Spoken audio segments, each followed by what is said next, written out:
Hello, my dear friends. How are you all doing? I welcome all of you to this amazing learning channel of Shri Balaji Motivational and Educational Classes. And today we are going to proceed with quantization of charges. आज हम करने वाले हैं quantization of charges से start करेंगे and उसके बाद और पेजेस रीड करेंगे एनसीईआरटी के और फिजिक्स क्लास 12 चैप्टर 1। जैसे कि आप सभी जानते हैं कि हम एनसीईआरटी को फॉलो कर रहे हैं और पी ब्लॉक एलिमेंट्स की भी एनसीईआरटी रीडिंग स्टार्ट हो चुकी है विद द बोरॉन फैमिली।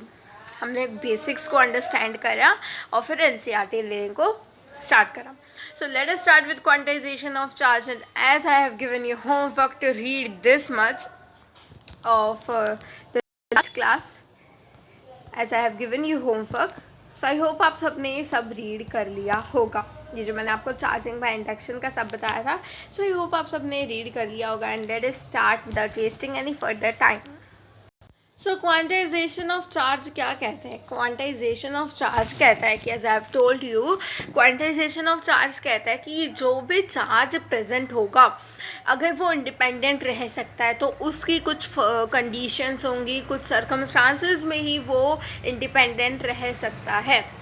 तो वो कंडीशंस क्या है, वो सर्कमस्टांसेस क्या है? देखो, एक मेन पॉइंट ये है कि कोई भी किसी भी टाइप के चार्ज को if that wants to live independently, अगर उसको इंडिपेंडेंटली एग्जिस्ट करना है तो उसे क्या होना चाहिए? Integral multiple of charge on an electron. Simple. Charge जो होगा इलेक्ट्रॉन का वो एक सबसे छोटा फंडामेंटल चार्ज है कि उससे छोटा कोई चार्ज नहीं होगा. लाइक सपोज अगर मैं प्रोटॉन के चार्ज की बात करूँ और इलेक्ट्रॉन के चार्ज की बात करूँ तो किसका चार्ज बड़ा है? इलेक्ट्रॉन का चार्ज बड़ा है, बिकॉज प्रोटॉन का तो 1+1.6 इंटू 10⁻⁻19 कूलम है. बट वहीं पर अगर मैं इलेक्ट्रॉन की बात करूँ तो मैग्नीट्यूड सेम है, बट यहाँ पर साइन को देखें तो साइन अपोजिट है. सो सबसे छोटा चार्ज जो कि इंडिपेंडेंटली रह सकता है दैट इज़ ऑफ इलेक्ट्रॉन. सो यहीं से बात आई Q इज टू एन की. Q का होगा चार्ज जो कि इंडिपेंडेंटली दैट कैन एग्जिस्ट, है ना, वो चार्ज. एंड N क्या होगा यहाँ पर? Number of thing. और E क्या है? इलेक्ट्रॉन का चार्ज यहाँ पर. एंड N क्या है? जितने नंबर ऑफ दैट थिंग, यानी कि जितना मल्टीपल है वो उसका, यानी कि N यहाँ पर होगा integral multiple. So I hope आपको ये सारी चीज़ें पहले से भी पता होंगी और अब भी जिनको नहीं पता थी उनको अब भी समझ आ गई होंगी, because we have already discussed this much in the last lectures. Experimentally, it is established that all free charges are integral multiple of a basic unit of charge denoted by E. ठीक है, वो free charges, देखो आई have told you that free charge वही होता है जो freely exist कर सकता है, इंडिपेंडेंटली एग्जिस्ट कर सकता है. अगर वो इंडिपेंडेंटली एग्जिस्ट कर सकता है तो उसका मतलब कि वो एक इंटीग्रल मल्टीपल है इलेक्ट्रॉन के चार्ज का. इसके ऊपर हमने क्वेश्चंस भी करे थे फर्स्ट लेक्चर में. ठीक है, सो यहाँ पर क्या दे रखा है कि the charge Q on a body is always given by. Body पर हमेशा चार्ज कैसे मिलेगा हमें? Q is equals to N के फॉर्मूले से. Let's come on to next page. This is, हाँ, Q is equals to N को आगे प्रोसीड करते हुए फिर N is any integer positive और नेगेटिव. ठीक है, N क्या हो सकता है? कोई इंटीजर हो सकता है, बट पॉजिटिव हो या नेगेटिव कुछ भी हो सकता है, मतलब क्योंकि charge can exist both as positive और नेगेटिव. दोनों साइंस में, दोनों चीज़ों में वो एग्जिस्ट कर सकता है. मास बल्कि नहीं कर सकता, बट चार्ज कैन एग्जिस्ट. तो वो N क्या हो सकता है? एक इंटीजर जो कि पॉजिटिव है, नेगेटिव है, उससे कोई मैटर नहीं करता. बट ओनली दिस मैटर्स कि N क्या है? एक इंटीजर हो.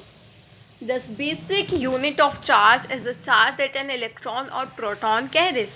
ये क्या हो गई? बेसिक यूनिट ऑफ चार्ज, क्योंकि ये सबसे छोटा फंडामेंटल है. By convention, the charge on an electron is taken to be negative. I have told you just a minute ago. Therefore, charge on the electron is written as -C and that on proton is +E. Because magnitude तो same रहता ही है ना. देखो, आपने सोचा होगा अभी कि इलेक्ट्रॉन का -E लिखा इज ओके, कोई बात नहीं, बट प्रोटॉन का +E कैसे लिख सकते हैं हम? दैट इज़ प्रोटॉन, तो हमें +P लिखना चाहिए ना. बट अगर आपने अभी थोड़ी देर पहले, 1 मिनट पहले मैंने आपको बताया था कि मैग्नीट्यूड दोनों चार्जेस का सेम रहता है, 1.6 इंटू 10⁻⁻19 कूलम। बस चेंज क्या होता है, वो होता है साइन। इलेक्ट्रॉन पे होता है नेगेटिव साइन एंड प्रोटॉन पे होता है पॉजिटिव साइन। तो प्रोटॉन को क्या हम नहीं लिख सकते, प्लस ई लिख सकते हैं, है ना। जैसे हम फोर्स वाले क्वेश्चन में KQ/R², जब बहुत सारी जगह आ रहा था तो हम इन सबको F मान लेते थे। KQ/2R² होता, KQ/2R² होता तो F/2 मान लेते थे, कुछ इस तरीके से हम करते थे, है ना। सो उसी तरीके से यहाँ पर प्लस ई माइनस ई लिख सकते हैं, दैट इज रिटन। ठीक है। The fact that electric charge is always an integral multiple of E is termed as quantization of charge. ठीक है, इसी फैक्ट को, इसी चीज़ को कहा जाता है क्वांटाइजेशन ऑफ चार्ज, और इसी की वजह से कहा जाता है कि चार्ज ऑलवेज क्या रहता है, क्वांटाइज रहता है। बहुत सारी सिचुएशंस हम देखते हैं फिज़िक्स में जहाँ पर फिज़िकल क्वांटिटीज़ क्या सी होती हैं, क्वांटाइज होती हैं। बहुत सारी सिचुएशंस हम देखेंगे ऐसी। Okay, the quantization of charge was first suggested by the experimental law of electrolysis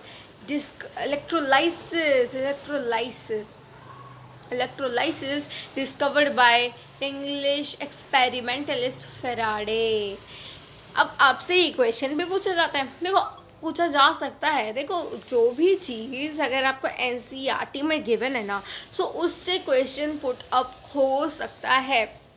99 to 100% उससे क्वेश्चन पुट अप हो सकता है, whether it will be of physics, chemistry, biology, कोई भी सब्जेक्ट हो, क्वेश्चन हो सकता है उसमें से। सो हर एक लाइन को, हर एक वर्ड को we have to read very very carefully. ठीक है। सो यहाँ पर क्या कहा गया है कि सबसे पहले जो क्वांटाइजेशन ऑफ चार्ज का फिनोमिना है ना, वो किसने बताया था, किसने एक्सप्लेन किया था ये वाला फिनोमिना? यस, फेराडे ने, experimentally, for suggested by the experimental law of electrolysis discovered by Faraday. Faraday ने डिस्कवर किया था, experimentally demonstrated by Millikan and electrolysis से डिस्कवर किया था फेराडे ने और डेमोन्स्ट्रेट किया था मिलिकन ने। इन द इंटरनेशनल सिस्टम क्या होता है? SI यूनिट वाला system. In the SI unit वाला system a unit of charge is called a coulomb. Charge के यूनिट को कहा जाता है coulomb and is denoted by symbol C। A coulomb is defined in terms of the unit of the electric current which you are going to learn in subsequent chapter। अभी हम ना Coulomb's law में इसको और अच्छे से deal कर लेंगे। वैसे अगर मैं आपको बताऊँ तो यूनिट जो चार्ज के होते हैं ना, SI यूनिट होती है कूलम। ठीक है, कूलम क्या होता है? Unit of electric current which you are going to learn in subsequent chapter। ठीक है। In terms of this definition, 1 coulomb is a charge flowing through a wire in 1 second if current is 1 ampere। This is important। In terms of the definition, 1 coulomb, so the line which I am underlining is important. This is the definition of a coulomb।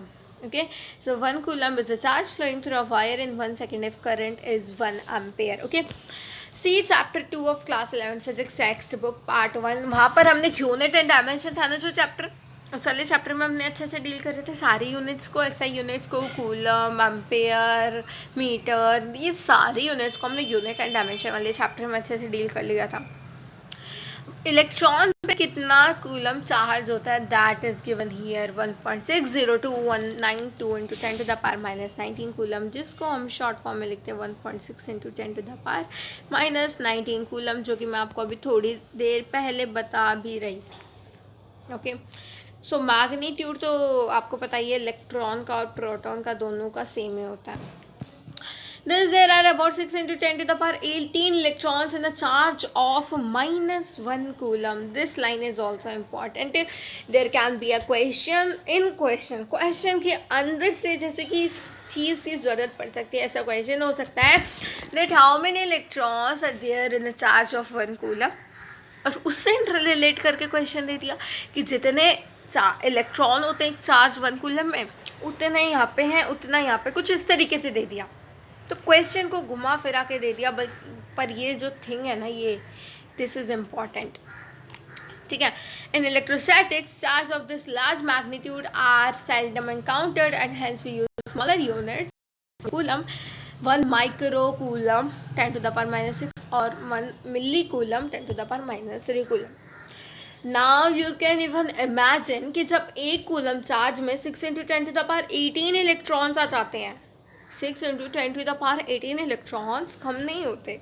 मतलब 6 into मतलब 6 के बाद 18 zero लगा दो. 6 zero zero zero zero zero zero zero zero 18 बार लगा दो. इतने electrons वहाँ पर आ जाते हैं. उन सब का चार्ज जब कॉन्स्टिट्यूट करेंगे जब जाके 1 कूलम बनेगा. ठीक है. तो जो माइक्रो फिजिक्स जो छोटी छोटी चीज़ों पे डील होती है जो फिजिक्स, उसके लिए तो बहुत बड़ा चार्ज हो गया 1 कूलम. इसीलिए हम कॉमनली 1 माइक्रो कूलम या फिर 1 मिली कूलम यूज़ करते हैं.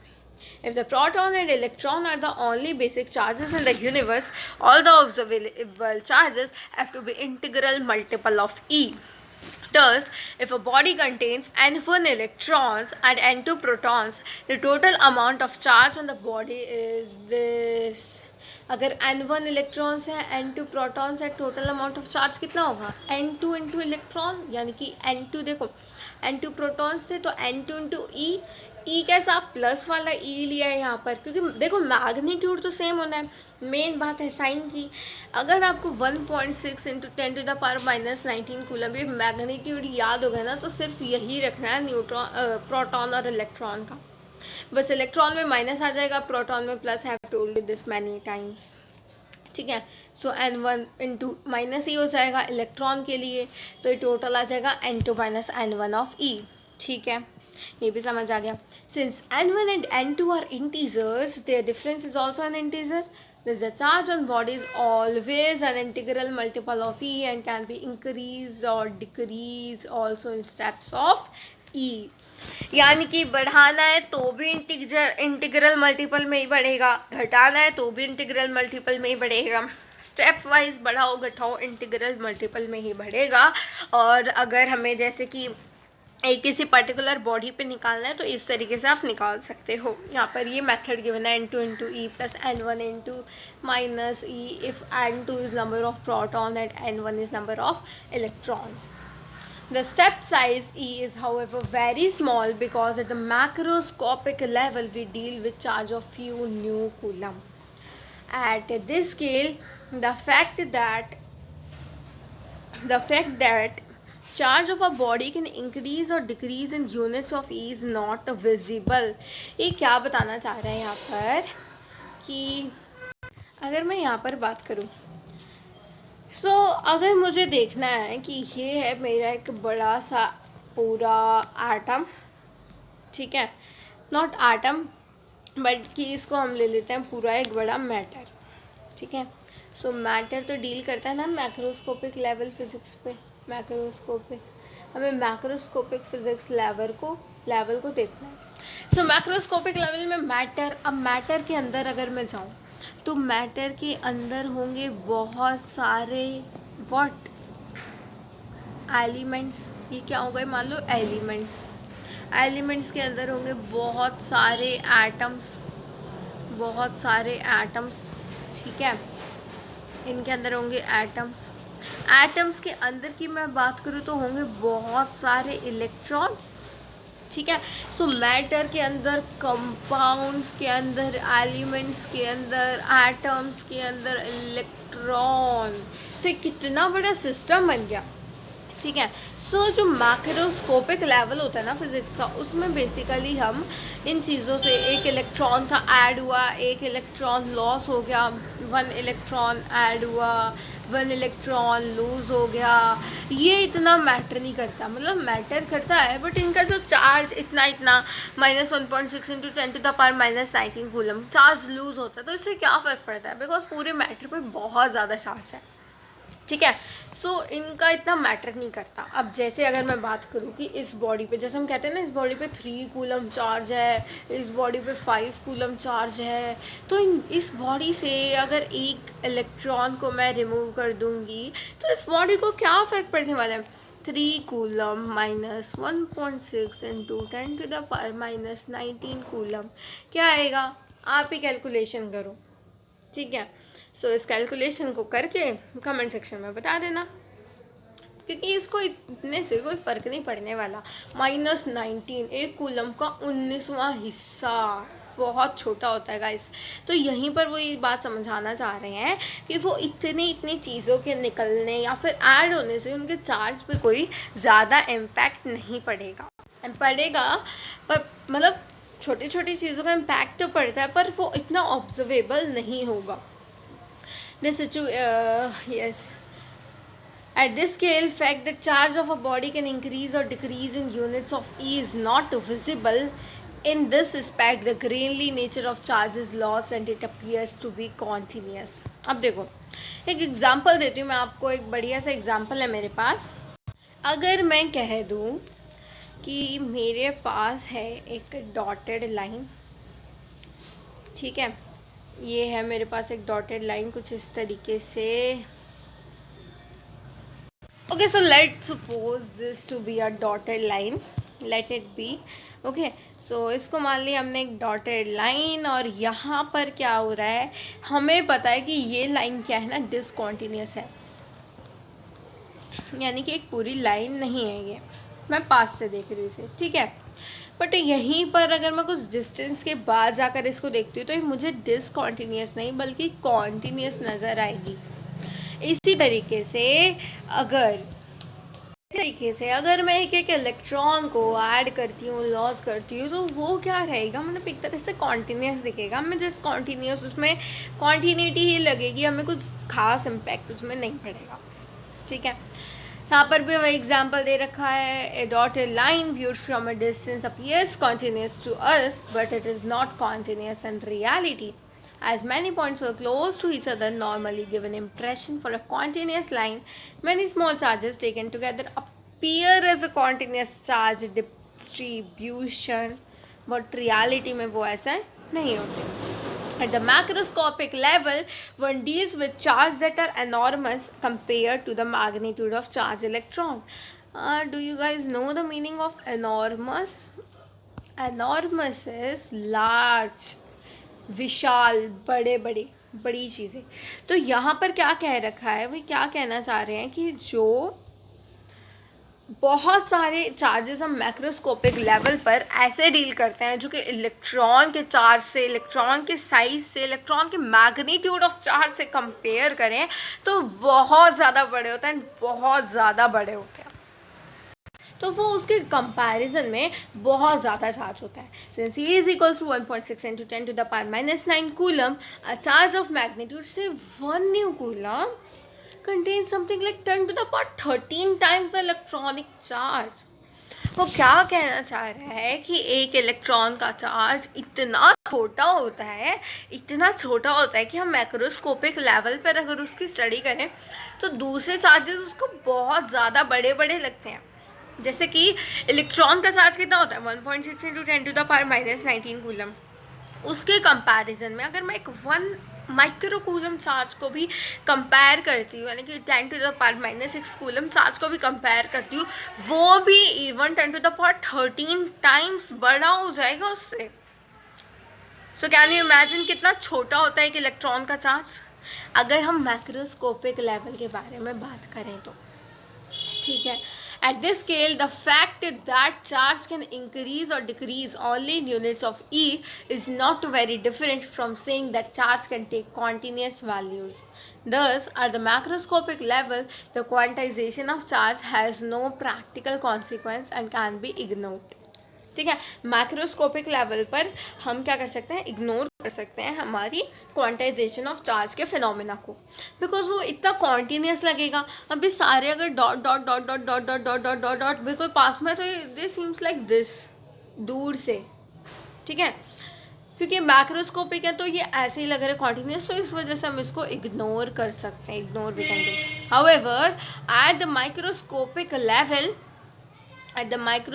Level, the charge involved are of the order of a few tens or hundreds of E. That is, they can be counted. They appear in discrete lumps and Quantization of charge cannot be ignored if the magnitude of space involved is very important. क्या कहना चाह रहा है यहाँ तक ये कि अगर हम माइक्रोस्कोपिक लेवल पर बात करें तो माइक्रोस्कोपिक लेवल पर तो ये बहुत इम्पॉर्टेंट है, बिकॉज हम इसको इग्नोर नहीं कर सकते. देखो आपके पास ना एग्जाम्पल लेते हैं हम, अच्छा एग्जाम्पल है, ठीक है. आपके पास क्या है, अभी चॉकलेट का एग्जाम्पल ले लेते हैं. चॉकलेट्स हैं और अभी आपके पास 3 चॉकलेट हैं, ठीक है. मैंने एक और चॉकलेट आपको दे दी, so you will be most happy, मतलब बहुत ज़्यादा खुश हो गए आप, यू विल बी हैप्पी. चौथी चॉकलेट आ गई आपके पास, 3 चॉकलेट से चौथी चॉकलेट आ गई, सो ऑब्वियसली आप हैप्पी होंगे अगर आपको चॉकलेट पसंद है तो, ठीक है. बट अगर अब मैं कह रही हूँ कि दूसरी कंडीशन में क्या है, एक तो आप हैं, तो यू एंड एक योर फ्रेंड, ठीक है. एक तो मैंने आपको एक chocolate the like that, and एक आपके फ्रेंड को मैंने चॉकलेट दी, ठीक है. सो आप दोनों हैप्पी नहीं हुए, मतलब आप तो बहुत ज़्यादा हैप्पी हो और आपके फ्रेंड थोड़े ओके हैं, ओके, इतना इम्पैक्ट नहीं पड़ा उसको. सो क्यों नहीं पड़ा, फुल सिचुएशन अगर हम यहाँ पर देखें तो आपके पास तो सिर्फ 4 चॉकलेट्स थी. मेरी जो मैंने आपको चॉकलेट दी उसको ऐड होने के बाद आपके पास 4 चॉकलेट रही, बट आपके फ्रेंड के पास तो पूरी एक फैक्ट्री है चॉकलेट्स की. तो अगर मैं उसको एक चॉकलेट देती हूँ या फिर उससे एक चॉकलेट ले लेती हूँ तो क्या उसका कुछ इम्पैक्ट पड़ेगा? नहीं पड़ने वाला. एक चॉकलेट देने या लेने से उसको कोई फ़र्क नहीं पड़ेगा, because he is already a lot of chocolates, ठीक है. उसके पास 100s 500s में चॉकलेट्स प्रेजेंट हैं और ज़्यादा हैं, तो फिर उनको कोई इम्पैक्ट नहीं पड़ेगा. बट आपको पड़ेगा जब आपको इस चॉकलेट और मिलेंगे. तो कुछ इसी तरीके से I want to tell you कि एक बड़े चार्जेस में एक छोटा इलेक्ट्रॉन का चार्ज ऐड होता है, सो उस पर कोई इम्पैक्ट नहीं पड़ता. दैट सीम्स लाइक कॉन्टीन्यूस, ठीक है. बट अगर छोटे माइक्रोस्कोपिक लेवल पे अगर हम इलेक्ट्रॉन्स को ऐड करते हैं तो फिर वो इम्पैक्ट डालता है, ओके. और वहाँ पर हम क्वांटाइजेशन ऑफ चार्ज वाली प्रॉपर्टी को इग्नोर नहीं कर सकते. So here is a very interesting question for you guys, and again question का solution please don't see and answer in the comment section before seeing this question का answer. So example कह रहा है, if 10 to the power 9 electrons move out of a body to another body every second, how much time is required to get a total charge of 1 coulomb on the other body? अब हमारा जो question है that is saying कि 10 to the power 9 electrons, एक electron पे charge 1.6 into 10 to the power -19 coulomb into 10 to the power 9 कर दो, ठीक है. उससे क्या होगा कि टोटल चार्ज निकल जाएगा कि एक बार में जितना जा रहा है. Move out through a body, एक बॉडी से निकल रहा है दूसरी बॉडी में जा रहा है हर 1 सेकेंड में, ठीक है. तो कितना टाइम लगेगा 1 कूलम ऑफ चार्ज को दूसरी बॉडी में ट्रांसफर होने में. So your time starts now and answer fast in the comment section. Okay, so let us start solving this question. इस क्वेश्चन में क्या होगा, so let's start solving this question here, ठीक है. इस क्वेश्चन को सॉल्व करना स्टार्ट करते हैं नाउ. मैंने आपको बताया था, हिंट इतनी दे दी थी कि 10 to the power 9 इलेक्ट्रॉन्स पर सेकेंड निकल रहे हैं. तो पर सेकेंड निकल रहे हैं तो मतलब कितना चार्ज निकल रहा है वो निकाल लो पहले. तो 1.6 into 10 to the power -19 coulomb into 10 to the power 9, इतने हो गया कूलम चार्ज जितना पहले निकलता है, अब 1 सेकेंड में जितना निकल रहा है. नेक्स्ट थिंग क्या कह रहे हैं वो कि अब इसको क्या करो, लेट्स सपोज एक्स हमारा चार्ज आ गया जो कि 1 सेकेंड में निकलता है, दूसरी बॉडी में ट्रांसफ़र होता है. चार्ज चाहिए हमें 1 कूलम, तो 1 कूलम से वो चीज़ डिवाइड कर दो जो आपका एक्स चार्ज आया, और 1 कूलम से जब वो एक्स चार्ज आ जाएगा, मतलब यहाँ से जब ये डिवाइड हो जाएगा कूलम और टाइम में, ठीक है. सो सेकेंड्स में 1 सेकेंड में निकलता है पर सेकेंड, तो सेकेंड ऊपर से जब जाएगा तो ये आ जाएगा सेकेंड में, and your answer will be in second. यानी कि आप इस सॉल्यूशन को देखो तो 1 सेकेंड में 10 to the power 9 इलेक्ट्रॉन्स निकल गए, तो टोटल चार्ज 1 सेकेंड में कितना होगा, इतना जो मैंने आपको अभी बताया था. एंड यहाँ पर आंसर दे रखा है 1.6 into 10 to the power -10 coulomb. Time required to accumulate a charge of 1 coulomb. कैसे निकलेगा 1 कूलम डिवाइड में ये वाला charge, coulomb per second, 1.6 into 10⁻⁻10 coulomb per second. तो वहाँ से आ गया 6.25 इंटू 10⁻9 सेकेंड्स। तो अब 6.25 इंटू 10⁻9 सेकेंड्स के आने के बाद अब यहाँ पर क्या करना है, अब सेकेंड्स को we can convert in minutes और आवर्स और ईयर्स। अब 6.25 इंटू 10⁻9 को 365 से इंटू 24 से एंड इंटू में 3600 से करेंगे। इतना लंबा चौड़ा हमने क्यों किया, because 1 year is equals to 365 days, 1 day is equals to 24 hour. Okay, so ये अब मिला में देखो ये डॉट वाला एग्जांपल देखो, यहाँ पे फिर से ले लेते हैं। ये डॉटेड लाइन कैसी लग रही है, दूर से लग रही है। अगर मैं इसको दूर से देखूँ, बहुत दूर से देखूँ, तो it seems to be continuous. And अगर यहीं पर पास आके देखो तो मुझे इसकी सच्चाई पता लग जाएगी that it is not continuous, it is discrete, it is continuous. ठीक है, सो 24 आवर और 1 डे में 24 आवर एंड 1 आवर में 3600 सेकेंड्स, इसीलिए हमने इतनी लंबी चौड़ी वो वाली सोल्यूशन किया, लंबा चौड़ा इसका सोल्यूशन किया। सो यहीं से एक चार्ज को, यानी कि अगर 1 सेकेंड में 10⁻9 इलेक्ट्रॉन्स भी जा रहे हैं ना, मतलब 1,0,0,0,0,0,0,0,0,0 इलेक्ट्रॉन्स एक बॉडी से दूसरी बॉडी में भी जाएंगे ना 1 सेकेंड में, तो भी उसको 198 ईयर्स लग जाएंगे उस बॉडी को पूरा 1 कूलम चार्ज देने में या फिर दूसरी बॉडी को लेने में। सो यू कैन यहाँ से भी इमेजिन कर सकते हो आप कि कितना छोटा एक इलेक्ट्रॉन का चार्ज होता है। ठीक है, सो अप्रॉक्सीमेटली 200 ईयर्स हमें लग गए। ठीक है, next thing example 1.3, this is your homework question, you have to try yourself, but solution देखे बिना you have to try, solution नहीं देखना है, खुद से ट्राई करना है। Okay, and then you can see the solution. Next is Coulomb's law. Coulomb's law को हम डील करेंगे नेक्स्ट लेक्चर में। टिल देन आपका होमवर्क क्या रहेगा कि जिस बच्चे ने कूलम्स लॉ वाली वीडियो नहीं देखी, कूलम्स लॉ वाली वीडियो कौन सी थी, सेकेंड लेक्चर के एंड में मैंने आपको कूलम्स लॉ बताया था और थर्ड लेक्चर में उसके लिमिटेशंस बताई थी। सो कूलम्स लॉ वाली वीडियो जिस बच्चे ने नहीं देखी, so go and please watch that. आपको पूरी प्लेलिस्ट में स्टार्टिंग में ही मिल जाएंगी first second video. So go and watch that और कल मिलते हैं हम कूलम्स लॉ के साथ। Till then bye bye, take care.